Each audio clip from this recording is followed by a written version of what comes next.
Miranda was striding ahead of Bill. She cried out, "Rex, you stupid, stupid dog! You almost tripped me!" "Mer, simmer down." Bill sounded irritable, at the end of his patience. Miranda didn't reply, but hurried into the orchard of ancient apple trees. Bill followed, crashing through the brush. Charlotte could hear a few more words. "I'm not kidding. It's over, Bill."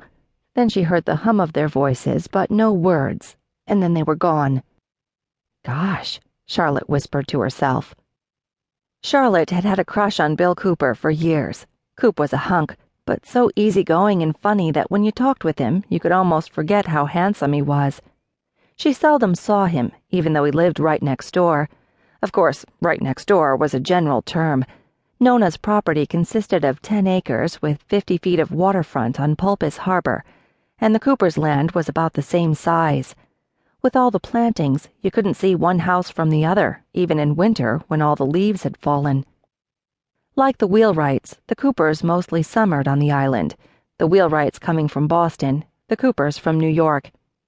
Eons ago, when they were all little kids, Coop had played a lot with Charlotte's brother Oliver, even though Oliver was younger, because Coop was an only child, and the two families got together several times over the summer for cocktails or barbecues. Then came the years when they rarely saw each other, everyone off in college and backpacking in summer, instead of coming to the island.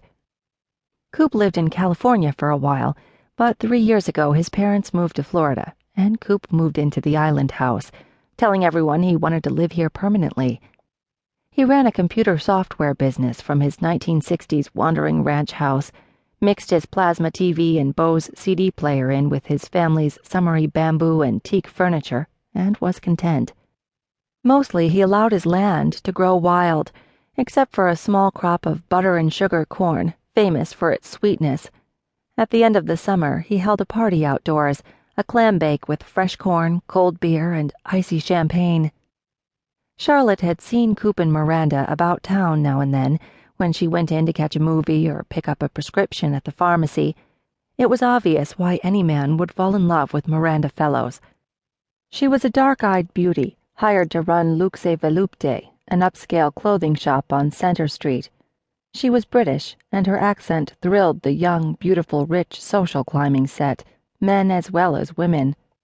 She was such a snob, and Coop was such a genuine good guy, they seemed like an odd pair, but Charlotte hadn't allowed herself romantic thoughts about Coop. She hadn't allowed herself romantic thoughts about any man for quite a long while. Her own move to Nantucket had not been a light-hearted, impulsive act. She'd thought about it a lot. She'd searched her soul. She came to Nantucket to get away from men, at least from one particular man, and to somehow balance with good acts the wrong she'd done. Her organic garden was her own self-imposed penance and repentance, and she'd been diligent and hard-working and nun-like for 3 years. She didn't know when her penance would be over, but she knew she would find out when the time came. Until then, she forced herself to work hard, every day. She stood up and stretched.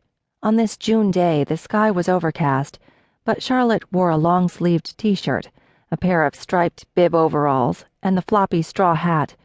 She'd been burned too many times after carelessly exposing her pale skin to the sun. She'd learned her lesson. Gardening seemed endlessly full of lessons, ones that had to be learned through personal experience instead of research and memorization. She liked that about working in a garden, the directness of it, the intimacy. It was so personal. No wonder people talked to their plants. Sometimes Charlotte sang to hers.